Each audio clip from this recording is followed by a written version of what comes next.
গতকাল ছিল ১৩ই ফাল্গুন ২৬শে ফেব্রুয়ারি বৃহস্পতিবার। আর আমি আর দিদি সকাল সকাল চলে গিয়েছিলাম কলকাতার যাদবপুরের কৈবল্যধামে শ্রী শ্রী রাম ঠাকুরের আশ্রমে।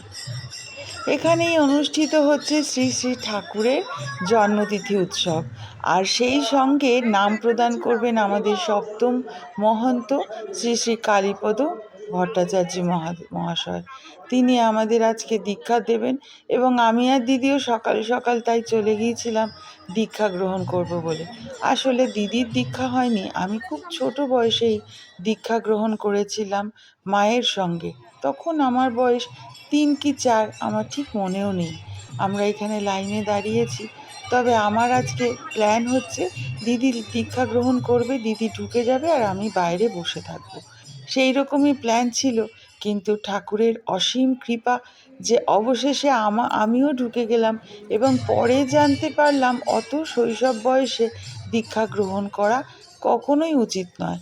যতক্ষণ না মানুষের নিজের সদ্বুদ্ধি সজ্ঞানে দীক্ষা গ্রহণ হয় ততক্ষণ কিন্তু প্রকৃত মাহাত্ম্য না বুঝে দীক্ষা গ্রহণ করা যায় না। সেটা মোটামুটি ১২ বছর বয়স থেকে দীক্ষা গ্রহণ করা যায়। আর আমি তখন খুবই শিশুকাল, যাই হোক জানতাম না। দারুণ সুন্দর করে আমার আর দিদির দীক্ষা গ্রহণ করা হয়ে গেছে। এই চারপাশটা একটু তোমাদের দেখাই। আজ প্রচুর ভিড়, লম্বা লাইন। সেখান থেকে খুব তাড়াতাড়ি আমাদের মোটামুটি দীক্ষা গ্রহণের ঘরে ঢুকে গেছিলাম। নাম গ্রহণ করে তারপর মহাপ্রসাদের লাইনে তাড়াতাড়ি দাঁড়িয়ে আমরা এখানে মহাপ্রসাদ ভোগ গ্রহণ করছি। এখানে দেখেছো খিচুড়ির মধ্যেই সব সবজিপাতি দেওয়া।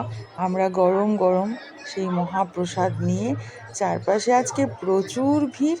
এটাই আমাদের যাদবপুরের কৈবল্য ধাম। পুরোটা আজকে ঘুরিয়ে দেখাতে পারলাম না। দেখেছো কত লম্বা লাইন, এদিকে দুটো অ্যাম্বুলেন্সও দাঁড়ানো। আর আজকে তো প্যান্ডেল করা পুরোই বোঝানোটা একটু মুশকিল। তো যাই হোক, ঠাকুরের নাট মন্দিরে প্রচণ্ড ভিড় বলে ভেতরে আর ওঠা গেল না।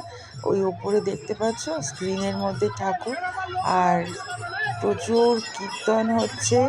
দারুণ আজকে সুন্দর কাটলো দিনটা। এখান থেকে তারপর দীক্ষা গ্রহণ করে আমরা চলে আসলাম।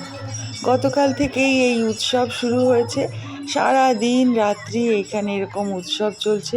বহু দূর দূর থেকে মানুষ এসে এখানেই ত্রিপালের ওপর শুয়ে রয়েছে। আর আমরা এখানে দাঁড়িয়ে আজ মহা খুশি।